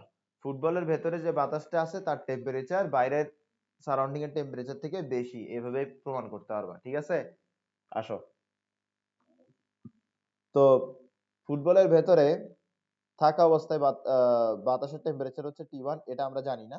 তো এটা আমরা বের করব। এটা বের করার পরে যদি আমরা অ্যাটমসফিয়ারের টেম্পারেচার থেকে T1 কে কি দেখি, বড় দেখি, তার মানে হচ্ছে ফুটবলের ভেতরে যখন বাতাস থাকে তাহলে তখন তার টেম্পারেচার বেশি হয়। আর ফুটবলের ভেতরে থাকা বাতাসের টেম্পারেচার যদি বেশি হয়, সেই বাতাসটা বের হলে আমার সেই বাতাসটা অ্যাটমসফিয়ারের বাতাস থেকে কেমন ফিল হবে, ওয়ার্মার ফিল হবে। তো T1 আমার কাছে বের করতে হবে। T2 কত? এখানে দিয়ে দিছে 27 ডিগ্রি সেলসিয়াস। 27 ডিগ্রি সেলসিয়াস মানে কত 300 কেলভিন। ঠিক আছে, বলা হচ্ছে যে ভেতরে প্রেসার কত, মানে যখন এয়ারটা ফুটবলের ভেতরে ছিল তখন প্রেসার ছিল 280। এবার এয়ারটা যখন ফুটবলের বাইরে চলে গেছে তখন প্রেসারটা কত, তখন প্রেসারটা হচ্ছে আমার 180, মানে অ্যাটমসফিয়ারিক প্রেসার হয়ে গেছে। তখন আমার কাছে কি বের করতে হবে, T1 বের করতে হবে। তো কোন সম্পর্ক দিয়ে বের করবো? এটা দিয়ে বের করবো, ঠিক না? এটা দিয়ে বের করবো। চমৎকার, আসো। কি বের করতে হবে আমার কাছে? আমার কাছে T2 বের করতে হবে, T2 বের করতে হবে। তাহলে T1 P1 বাই P2 উপরে কি 1 minus gamma divided by gamma. তো T1 কত? T1 হচ্ছে 300। T1 কত? T1 হচ্ছে 300। P1 কত? P1 হচ্ছে 2। P2 কত? P2 হচ্ছে 1। উপর হচ্ছে কি 1 minus gamma, 1 minus 1.4 divided by 1.4। ঠিক আছে, তাহলে দেখো কত আসে, কত আসে 1 minus 1.4 divided by 1.4, 1 minus 1.4 divided by 1.4, 2 to the power answer into 300 কত আসতেছে 246 পয়েন্ট। কিরে কোনো ঘাবলা করে দিলাম নাকি আমি? কি বের করতেছি? T2 বের করতেছি, তাহলে P2 চলে যাবে কি এটার নিচে 1 minus gamma divided by gamma. দাঁড়া একটু হিসাব করে দেখি তো, আরেকটা বার হিসাব করে দেখি একটু, কোনো ঘাবলা করতেছি নাকি? ওকে দেখি তো। আচ্ছা, আমি পাগল হয়ে গেছি বুঝছো, আমার মাথা সমস্যা হয়ে গেছে। বের করতে বলছে T1, আমি বের করতেছি T2। কত বড় বোকা দেখছো। কি বের করবো? T1 বের করো। তো T1 সমান সমান কি T2, ঠিক আছে। উপরে কি P2, নিচে কি P1, উপরে কি 1 মাইনাস গামা, নিচে কি গামা। তাহলে তোমার T2 এর ভ্যালু কত? T2 এর ভ্যালু হচ্ছে তোমার এখানে 300, ঠিক না। P2 এর ভ্যালু কত? P2 এর ভ্যালু হচ্ছে 1 atm। P2 এর ভ্যালু P2 এর ভ্যালু কত? P2 এর ভ্যালু হচ্ছে 1 atm। P1 এর ভ্যালু কত? P1 এর ভ্যালু হচ্ছে 2 atm। 1 minus 1.4 divided by 1.4। ওকে, আসো একটু বের করি। 1 minus 1.4 divided by 1.4, 0.5 to the power যা আসছে তা into 300, 365.70 কেলভিন। তো দেখো, ভেতরে বাইরের বাতাসের টেম্পারেচার হচ্ছে 300 কেলভিন, ফুটবলের ভেতরে বাতাসের টেম্পারেচার 365.70 কেলভিন। তাহলে বলো, ফুটবলের ভেতরের বাতাসটা টেম্পারেচার যদি বাহিরের বাতাসের টেম্পারেচার থেকে বেশি হয়, তাহলে এই ফুটবলের ভেতরের বাতাসটা যখন বের হবে, এটা গরম গরম ফিল হবে না, এটা ওয়ার্ম ওয়ার্ম ফিল হবে না। বুঝছো? আশা করি বুঝছো। এরপরের প্রশ্ন যাই। এরপর প্রশ্ন হচ্ছে চিটাং বোর্ড 22। এরপর প্রশ্ন হচ্ছে চট্টগ্রাম বোর্ড 22। আচ্ছা আসো, কি বলতেছে এখানে? বলতেছে determine the final temperature of the insulator cylinder. Insulator cylinder মানে কি? ইনসুলেটর সিলিন্ডার মানে হচ্ছে সিলিন্ডারটা এমন যে সিলিন্ডারের ভেতরে হিট যেতে পারবে না, আবার হিট বের হইতে পারবে না। মানে সিলিন্ডারটা কি আইসোলেটেড, তার মানে সিলিন্ডারের ভেতরে যে প্রসেস ঘটবে সেটা হবে এডিয়াবেটিক। বলা হচ্ছে two frictionless piston cylinders made of heat conductor and insulator respectively contain 1 mole nitrogen gas. কত mole nitrogen gas? 1 mole nitrogen gas. তাহলে মোল নাম্বার দিয়ে দিছে। নাইট্রোজেন গ্যাসের মলিকুলার মাস কত? 14 গ্রাম। তাহলে দুইটা জিনিস আমরা জানি। তো বলা হচ্ছে যে two frictionless piston cylinders made of heat conductor and insulator respectively contain 1 mole nitrogen gas at 3 into 10 to the power 5 pascal pressure and 750 Kelvin temperature. Afterwards, the pressure in both cylinders were decreased by half. ঠিক আছে? The pressure in both cylinders were decreased by half. তাহলে এটা যদি P1 হয়, P2 কি হবে? P1 এর অর্ধেক হবে। আচ্ছা আচ্ছা ঠিক আছে। এরপর বলা হচ্ছে যে নাইট্রোজেনের ক্ষেত্রে গামার ভ্যালু কত? 1.4 আর আর এর ভ্যালু কত? 8.31 জুল পার মোল পার কেলভিন। ঠিক আছে? তো ভুলেও কি করবে না, 8.314 দিবা না। ঠিক আছে? আবেগের ঠেলায় 8.314 দিবা না, 8.31 দিছে, 8.31 ইউজ করতে হবে। বলা হচ্ছে determine the final temperature of the insulator cylinder. Insulator cylinder, insulator মানে কি? ইনসুলেটর মানে হচ্ছে তার ভেতর দিয়ে কারেন্ট, তার ভেতর দিয়ে হিট যাবে না, আবার তার থেকে হিট বের হবে না, এটাই হচ্ছে কি ইনসুলেটর।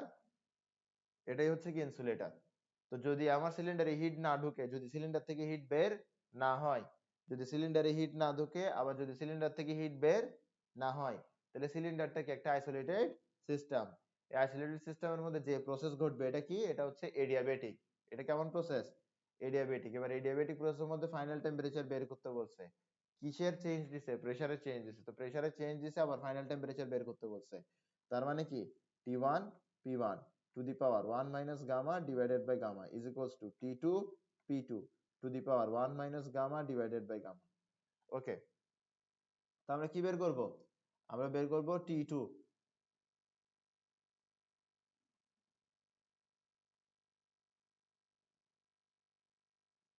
তাহলে আমার এখানে কি হবে? P1 divided by P2 to the power কি 1 minus gamma divided by gamma। T1 কত? T1 হচ্ছে 750। P1 কত? P1, আচ্ছা P1 যেটাই হোক, P1 কে P1 এর মতন রাখি। থাকো P2 সমান সমান কি P1 by 2 না? তাহলে P1 সমান সমান কি 2 P2। ঠিক আছে? তো P1 এর পরিবর্তে লিখো 2 P2 লিখো। P1 এর পরিবর্তে 2 P2 লিখো। P1 এর পরিবর্তে 2 P2 লিখো। নিচে কি দিবা? P2। উপরে কি আছে? 1 minus 1.4 divided by 1.4। তাহলে দিন শেষে এখানে কি আসে? দিন শেষে এখানে আসে যে 1 minus 1.4 1 minus 1.4 divided by 1.4 ঠিক আছে, তাহলে 2 to the power অ্যান্সার যা আসছে তা, ঠিক আছে, ইন্টু 750 কত আসে 615.251 615.251 কেলভিন। তো তোমাকে কি বলছি, এডিয়াবেটিকের যে প্রেসার ভলিউমের সম্পর্ক, ভলিউম টেম্পারেচারের সম্পর্ক, টেম্পারেচার প্রেসারের সম্পর্ক, এই ফর্মুলাগুলো কোথায় আসবে, সি নাম্বারে আসবে। এই ফর্মুলাগুলো পড়ে যাও, তুমি সি নাম্বার পারবা, সি নাম্বার তোমার জন্য কোনো ব্যাপার হবে না। বলছে compare the work done by two cylinder, দুইটা সিলিন্ডার কি পরিমাণ ওয়ার্ক ডান করছে এটা কম্পেয়ার করতে বলছে। এটা কি করতে বলছে, এটা কম্পেয়ার করতে বলছে। তার মানে আমরা এখন ডি নাম্বারে আছি। আচ্ছা আসো আমরা একটু কম্পেয়ার করি, একটু কম্পেয়ার করি। তাহলে আমার প্রথম সিলিন্ডারটা কি কি দিয়ে তৈরি, হিট কন্ডাক্টর দিয়ে তৈরি। তো মাথায় রাখবা কোনো কিছু যদি হিট কন্ডাক্টর দিয়ে তৈরি হয়, তাহলে কোন একটা সিলিন্ডার বা কোন একটা সিস্টেম যদি হিট কন্ডাক্টর দিয়ে তৈরি হয়, তাহলে সেই সিস্টেমের মধ্যে আইসোথার্মাল প্রসেস হবে, সেই সিস্টেমের মধ্যে আইসোথার্মাল প্রসেস হবে। কোন একটা সিস্টেম যদি ইনসুলেটর দিয়ে তৈরি হয়, কোন একটা সিস্টেম যদি কি দিয়ে তৈরি হয়, ইনসুলেটর দিয়ে তৈরি হয়, তাহলে সেই সিস্টেম এর মধ্যে হবে এডিয়াবেটিক প্রসেস। এন্ড কেন হয় ওটা বলে দিই। তোমার যদি সিস্টেমটা হিট কন্ডাক্টর দিয়ে তৈরি হয়, তাহলে তুমি হিট দিলে, তাহলে তুমি কি, তুমি হিট দিছো ধরো, তুমি হিট দিলে কি হবে, হিটটা প্রবেশ করবে, প্রবেশ করে ওটা ওয়ার্কে কনভার্ট হয়ে যাবে, তাহলে তোমার টেম্পারেচার চেঞ্জ হবে না। হিট কন্ডাক্টর দিছো, ঠিক আছে, হিট কন্ডাক্টর, তুমি হিট দিবা, হিটটা কিসে কনভার্ট হয়ে যাবে, ওয়ার্কে কনভার্ট হয়ে যাবে, টেম্পারেচার চেঞ্জ হবে না। আবার ধরো তোমার কি করা হচ্ছে, ধরো কম্প্রেস করা হচ্ছে সিস্টেমকে, সিস্টেমকে কম্প্রেস করা মানে হচ্ছে অ্যাটমসফিয়ার কি করতেছে বা সারাউন্ডিং সিস্টেমের উপর কাজ করতেছে। যখন সারাউন্ডিং সিস্টেমের উপর ওয়ার্ক করবে, তখন সিস্টেমের ভেতরে দেখো সিস্টেমটা কিছুটা এরকম না, তোমার এখানে একটা পিস্টন আছে, যখন সারাউন্ডিং ওয়ার্ক করবে তখন পিস্টনটা কোন দিকে চলে যাবে, নিচের দিকে চলে যাবে না। যখন পিস্টনটা নিচের দিকে যাবে তখন মলিকুল গুলো কি করবে, কোলাইড করবে, মলিকুল গুলো কোলাইড করে হিট প্রডিউস করবে। হিটটা কি হবে এরপরে, হিটটা এরপরে, যেহেতু আমার সিলিন্ডার কি দিয়ে তৈরি, হিট কন্ডাক্টর দিয়ে তৈরি, এই হিটটা কি করবে সিস্টেম থেকে বের হয়ে যাবে। তার মানে আমার বাড়তি যে পরিমাণ হিট তৈরি হচ্ছে তা সিস্টেম থেকে বের হয়ে যেতে পারতেছে, বাড়তি হিট সিস্টেম থেকে বের হয়ে যেতে পারতেছে, তাই বলে টেম্পারেচার আগের মতন থাকতেছে, টেম্পারেচার বাড়তেছে না। এই কারণে হিট কন্ডাক্টর দিয়ে যদি আমার সিস্টেমটা তৈরি করা হয়, এই কারণেই যদি আমার হিট কন্ডাক্টর দিয়ে সিস্টেম তৈরি করা হয়, তাহলে সিস্টেমটার মধ্যে আইসোথার্মাল প্রসেসই হবে। যদি আমার সিস্টেমটা ইনসুলেটর দিয়ে তৈরি করা হয়, তার মানে হচ্ছে সিস্টেমের মধ্যে হিট ঢুকতে পারবে না, সিস্টেম থেকে হিট বের হইতে পারবে না। তো এমন সিচুয়েশন, এমন এমন সিস্টেমকে আমরা কি বলি, এমন সিস্টেমকে আমরা বলি হচ্ছে, এমন সিস্টেমকে বলি হচ্ছে আমরা আইসোলেট সিস্টেম। আর আইসোলেট সিস্টেমের মধ্যে এডিয়াবেটিক প্রসেসই হয়। আশা করি বুঝছো। এবার হিট কন্ডাক্টরের সিস্টেম, এর মধ্যে আইসোথার্মাল প্রসেস হবে। আইসোথার্মাল প্রসেস ওয়ার্ক ডান কেমন, nRT ln V2 by V1। এবার V2 by V1 মানে ভলিউমের ভেরিয়েশন তো দেখায় নাই, ভেরিয়েশন কিসের দেখাইছে, প্রেসারের দেখাইছে। তো nRT ln P1 by P2, nRT ln P1 by P2, nRT ln P1 by P2 কত মোল দিছে, 1 মোল দিছে, তাই বলে n এর ভ্যালু 1, r এর ভ্যালু কত 8.31, টেম্পারেচার কত, টেম্পারেচার দিছে 750। এরপর আমরা কি দিব ln, এরপরে P1, P1 কত দিছে দেখো, P1 সমান সমান 2P2, তো P1 সমান সমান 2P2, নিচে আছে P2, তো P2 P2 যাবে কাটা, ln 2 থাকবে এখানের মধ্যে। আচ্ছা ঠিক আছে, আমরা ক্যালকুলেশনটা করি। তো ln 2 কিছু একটা আসছে, এর সাথে কাকে মাল্টিপ্লাই করব, 750 কে মাল্টিপ্লাই করব, কিছু একটা আসবে। এরপর এটার সাথে কাকে মাল্টিপ্লাই করব, 8.31 কে মাল্টিপ্লাই করব, কিছু একটা আসবে। তো আসতেছে কত 4320, 4320.4320.4320.04 জুল। তো আইসোথার্মালি আমার ওয়ার্ক ডান হচ্ছে কি 4320.04 জুল, ঠিক আছে। ওকে, এটা আমাদের আইসোথার্মাল প্রসেস গুলো। এবার আমরা যেটা করবো সেটা হচ্ছে কি আমাদের adiabatic process. Adiabatic process, adiabatic প্রসেসের মধ্যে কি আমার ওয়ার্ক ডান কি nr t2 minus t1 1 minus gamma, ঠিক আছে। n এর ভ্যালু কত 1, r এর ভ্যালু কত 8.31, t এর ভ্যালু কত, t2 এর ভ্যালু কত, টেম্পারেচার বারে কতটুকু গেছে, t2 তো আমরা জানি না, t2 কে আমাকে দিছে নাকি, টি2 তো আমরা জানি না, তার মানে আমার আমার কাজ কি টি2 বের করা, আমার কাজ কি টি2 বের করা। আমার টি2 আমি কিভাবে বের করতে পারবো, টি2 বের করতে পারবো প্রেসারের ভেরিয়েন্সটা থেকে, প্রেসারের ভেরিয়েন্সটা থেকে। তো এটা আমরা বের করছিলাম কোথায়, সি নাম্বারে। তো সি নাম্বারে টি2 কত আসছিল 615.251, 615.251।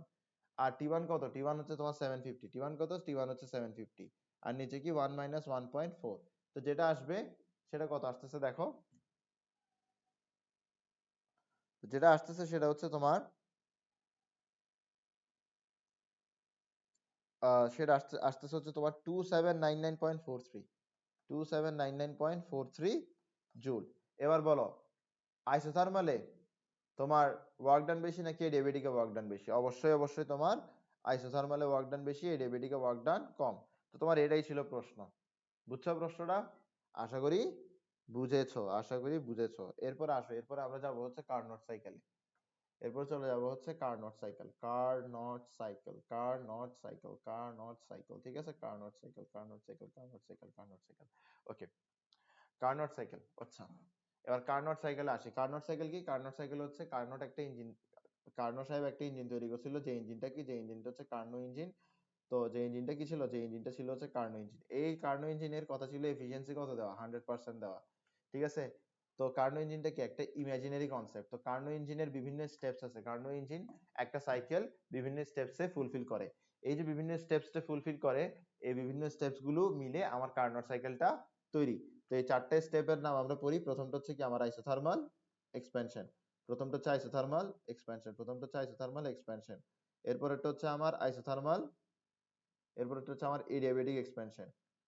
তো আমার কার্নোট সাইকেল যেটা আছে, আবার বলতেছি, কার্নোট সাহেব, কার্নোট সাহেব একটা ইঞ্জিন বানাইছে যেটা হচ্ছে Carnot engine. Carnot engine Carnot engine কি করে, অনেকগুলো সাইকেলে কাজ করে, ঠিক আছে। একটা কার্নোট ইঞ্জিন একটা কার্নোট ইঞ্জিন কি করবে, একই স্টেপ রিপিট করার মাধ্যমে কি করবে, কাজ করবে। তো তার মানে সে প্রতি সাইকেলে কয়টা স্টেপ করে, চারটে স্টেপ করে, ঠিক আছে। তো আইসোথার্মাল এক্সপ্যানশন হচ্ছে একটা স্টেপ, এডিয়াবেটিক এক্সপ্যানশন হচ্ছে আরেকটা স্টেপ, ঠিক আছে। আইসোথার্মাল এক্সপ্যানশন একটা স্টেপ, এডিয়াবেটিক এক্সপ্যানশন আরেকটা স্টেপ। এরপর আমার আইসোথার্মাল কন্ট্রাকশন আরেকটা স্টেপ, এরপরে এডিয়াবেটিক কন্ট্রাকশন আরেকটা স্টেপ। আইসোথার্মাল কন্ট্রাকশন একটা স্টেপ, এডিয়াবেটিক কন্ট্রাকশন কি আরেকটা স্টেপ, এডিয়াবেটিক কন্ট্রাকশন কি আরেকটা স্টেপ, এডিয়াবেটিক কন্ট্রাকশন আরেকটা স্টেপ, এডিয়াবেটিক কন্ট্রাকশন আরেকটা স্টেপ। ওকে, চারটা স্টেপ। তো এই চারটা স্টেপকে আমরা গ্রাফিক্যালি রিপ্রেজেন্ট করব, আর গ্রাফিক্যালি রিপ্রেজেন্ট করে আমরা দুনিয়ার সব কাহিনী করব এখানের মধ্যে। তো দেখো আমরা একটু গ্রাফিক্যালি রিপ্রেজেন্ট করি, এই চারটা স্টেপকে একটু গ্রাফিক্যালি আমরা রিপ্রেজেন্ট করার চেষ্টা করি, এই চারটা স্টেপকে আমরা একটু গ্রাফিক্যালি রিপ্রেজেন্ট করার চেষ্টা করি।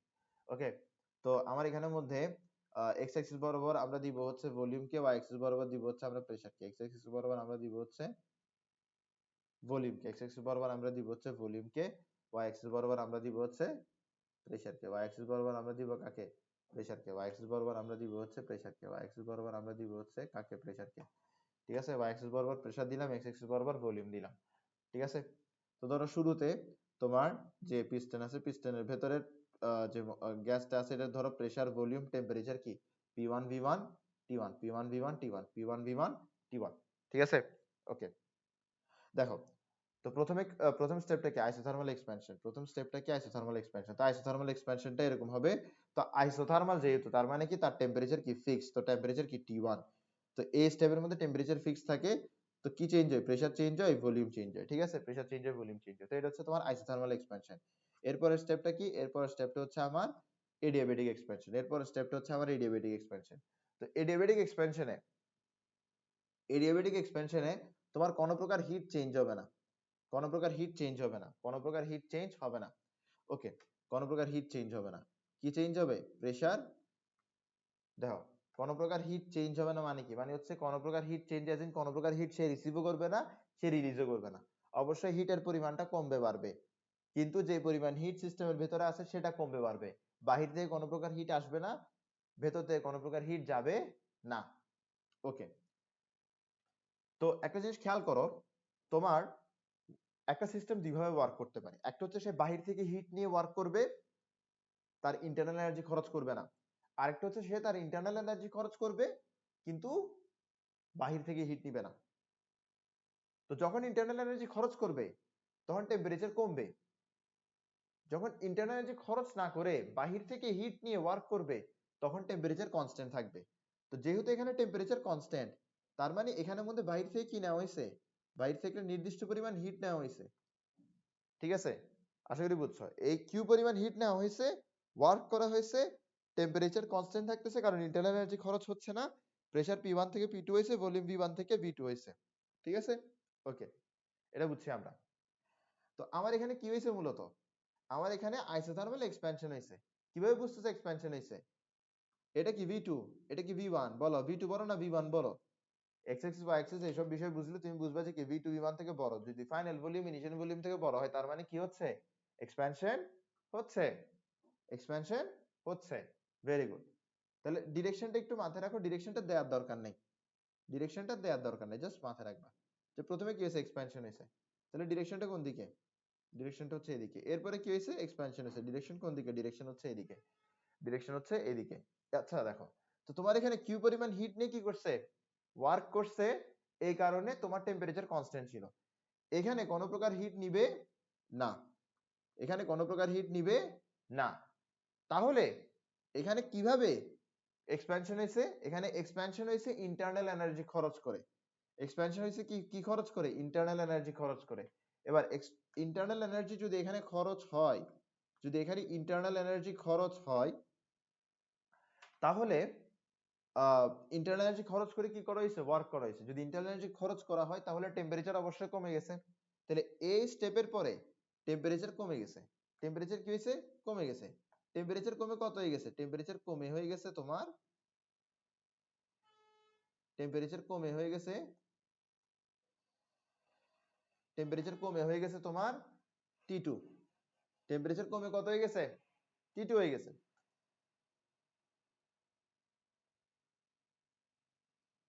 টেম্পারেচার কমে কত হয়েছে, টি2 হয়েছে। Clear, very good. এবার দেখো, তো এবার তোমার কি হবে, আইসোথার্মাল কন্ট্রাকশন হবে। আইসোথার্মাল কন্ট্রাকশন দেখো, আইসোথার্মাল কন্ট্রাকশন মানে কি, দেখো তোমার এখানেই কত টেম্পারেচার টি2 হয়ে গেছিল। তো আইসোথার্মাল কন্ট্রাকশন যদি হয়, আইসোথার্মাল কন্ট্রাকশন যদি হয়, দেখো এটা হচ্ছে তোমার ভি3, এটা হচ্ছে তোমার ভি4। তো ভি3 থেকে ভি4 এ যাচ্ছে, ভি3 অবশ্যই ভি4 থেকে বড়, তো ফাইনাল ভলিউম ইনিশিয়াল ভলিউম থেকে ছোট। তো ফাইনাল ভলিউম যদি ইনিশিয়াল ভলিউম থেকে ছোট হয় এটাকে আমরা কি বলি, কন্ট্রাকশন বলি, ভলিউম কমে যাচ্ছে। তো দেখো কন্ট্রাকশন হচ্ছে, কেমন কন্ট্রাকশন, আইসোথার্মাল কন্ট্রাকশন। তো আইসোথার্মাল কন্ট্রাকশন যদি হয় তা এখানে যে টেম্পারেচার, সেই টেম্পারেচারটা এই পুরো কন্ট্রাকশন জুড়ে থাকবে। তাই বলে আমরা টি2 টাকে এখানে না দিয়ে এখানে দিব। আচ্ছা, এতটুকু আমি আশা করি বুঝতেছো তোমরা। এখন দেখো, তুমি এখানে কন্ট্রাকশন করতেছো, কন্ট্রাকশন করার পরেও টেম্পারেচার কিভাবে কনস্ট্যান্ট থাকতেছে। তুমি যখন কন্ট্রাকশন করতেছো তখন তোমার গ্যাস মলিকুল গুলো কি করবে, পরস্পরের সাথে কোলাইড করবে। কোলাইড করার পর তারা একটা হিট তৈরি করবে। এই যে হিট আছে, এই হিটটা টেম্পারেচারটা বাড়ানোর কথা, কিন্তু এই হিটটা টেম্পারেচার বাড়ে না কেন, কারণ হিটটা বের হয়ে আসে। এই হিটটা যেহেতু বের হয়ে আসে, এই হিটটা কি করতে পারে না, টেম্পারেচার বাড়াতে পারে না। ঠিক আছে, টেম্পারেচার কনস্ট্যান্ট থেকে যায়, টেম্পারেচার কনস্ট্যান্ট থেকে যায়। ঠিক আছে, টেম্পারেচার কনস্ট্যান্ট থেকে যায়। ওকে,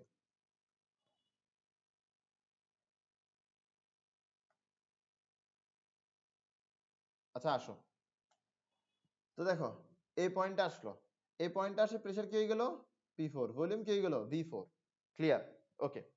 এবার দেখো, এবার আবার ফার্দার কি করা হবে, আবার ফার্দার কন্ট্রাকশন করা হবে, কিন্তু এই কন্ট্রাকশনটা কেমন হবে, এই কন্ট্রাকশনটা হবে এডিয়াবেটিক কন্ট্রাকশন। এই কন্ট্রাকশন কেমন হবে, এই কন্ট্রাকশন হবে এডিয়াবেটিক কন্ট্রাকশন।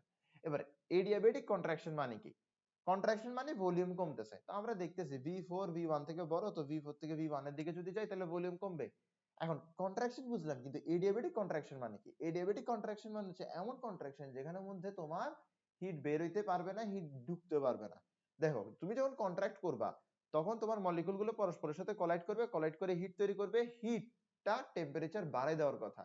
এডিয়াবেটিক কন্ট্রাকশনের ক্ষেত্রে যেহেতু এডিয়াবেটিক সিচুয়েশন ফলো করা হচ্ছে, এখানে হিট কিন্তু বের হইতে পারবে না, যেহেতু এডিয়াবেটিক তাই বলে হিট বের হইতে পারবে না, কন্ট্রাকশনের কারণে হিট তৈরি হয়, যেহেতু এডিয়াবেটিক তাই বলে হিটটা বের হইতে পারবে না। তাহলে এই হিটটা কি করবে, এই হিটটা টেম্পারেচারটা বাড়াই ফেলবে। তো টেম্পারেচারটা আবার টি2 থেকে কত হয়ে যাবে, টি1 হয়ে যাবে। তো দেখো এখানে টেম্পারেচার কত, টি2, এখানে কি টেম্পারেচারটা কি হয়ে গেছে, টি1 হয়ে গেছে। আচ্ছা, তাহলে আমরা এই পুরা কার্নোট সাইকেলের বিস্তারিত পড়লাম, বুঝলাম। এখন আমি তোমাদেরকে কিছু জিনিস বুঝাই। দেখো কিছু জিনিস বুঝাচ্ছি, হু, আসো।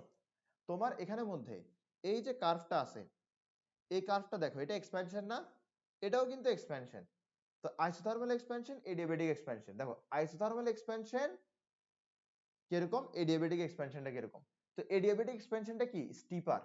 এডিয়াবেটিক এক্সপ্যানশনটা কি, স্টিপার। তো এডিয়াবেটিক এক্সপ্যানশন কি হয়, এডিয়াবেটিক এক্সপ্যানশন বা কন্ট্রাকশন কেমন হয়, স্টিপার হয়, খাড়া হয়, খাড়া হয়। দেখো আইসোথার্মাল যাচ্ছে, এডিয়াবেটিকটা কি আইসোথার্মালের তুলনায় খাড়া, এটা হচ্ছে কি আইসোথার্মাল কন্ট্রাকশন। দেখো এডিয়াবেটিক কন্ট্রাকশন কি আইসোথার্মাল কন্ট্রাকশনের চেয়েও খাড়া। ক্লিয়ার, বুঝা গেছে? তো খাড়া মানে কি, স্টিপার। খাড়া মানে কি, স্টিপার। খাড়া মানে কি, স্টিপার। এবার দেখো, আর প্রশ্ন হতে পারে কেন।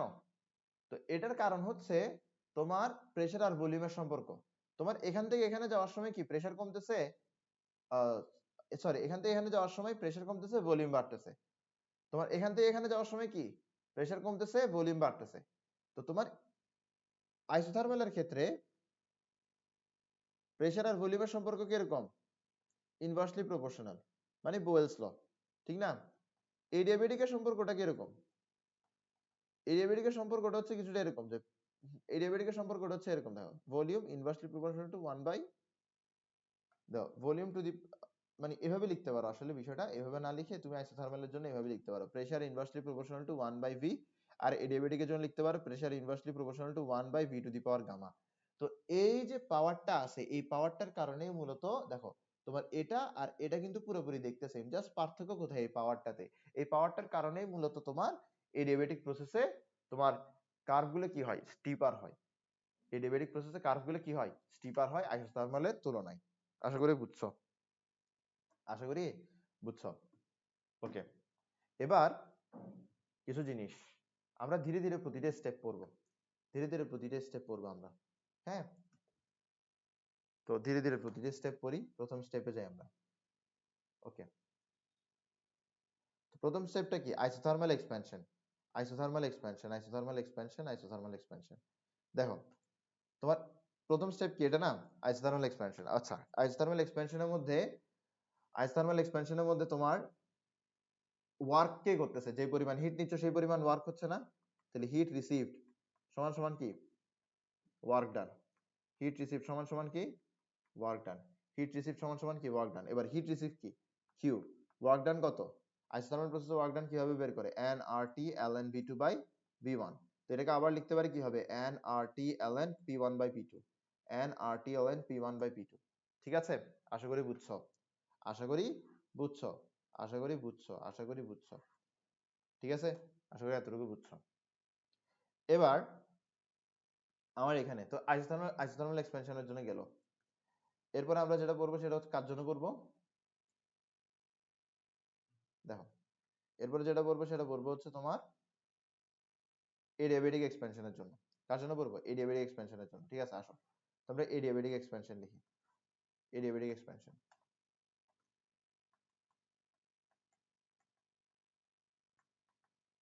Adiabatic expansion. আচ্ছা, এডিয়াবেটিক এক্সপ্যানশনে কি হচ্ছে, এডিয়াবেটিক এক্সপ্যানশনের মধ্যে আমার হিটটা কি হয়ে যাচ্ছে,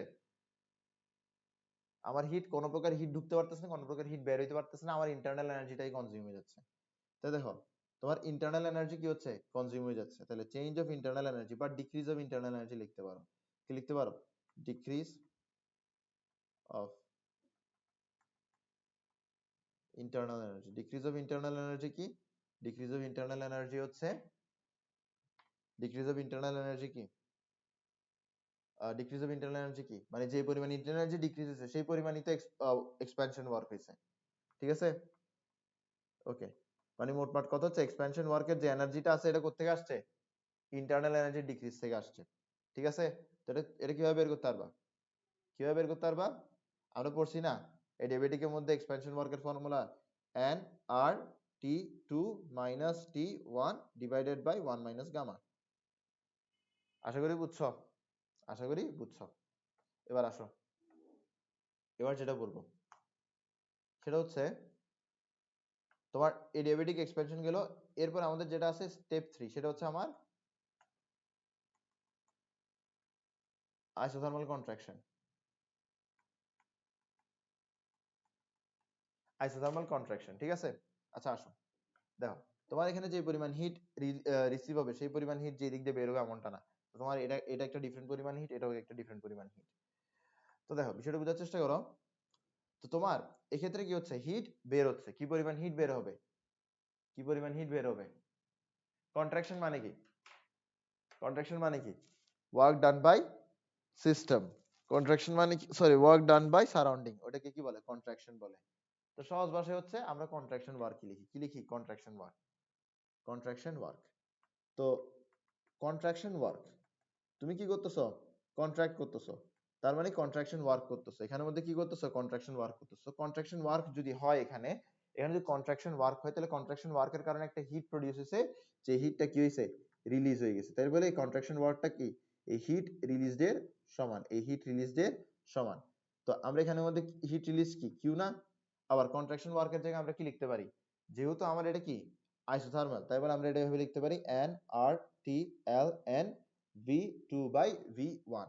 আচ্ছা এখানে V2 কি, ফাইনাল ভলিউম হচ্ছে V4 আর ইনিশিয়াল ভলিউম হচ্ছে কি V3, V4 V3।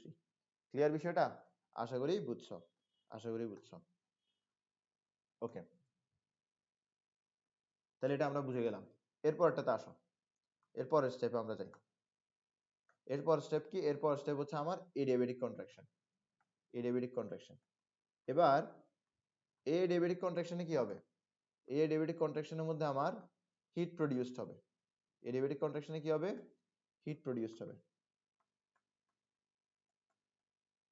এই হিট প্রডিউস করতে থেকে হবে, এই যে কন্ট্রাকশন ওয়ার্ক আছে, এই কন্ট্রাকশন ওয়ার্ক থেকে হিটটা প্রডিউস হবে, এই যে কন্ট্রাকশন আছে, কন্ট্রাকশন ওয়ার্ক থেকে আমাদের হিটটা প্রডিউস হবে, ঠিক আছে, কন্ট্রাকশন ওয়ার্ক থেকে হিটটা প্রডিউস হবে।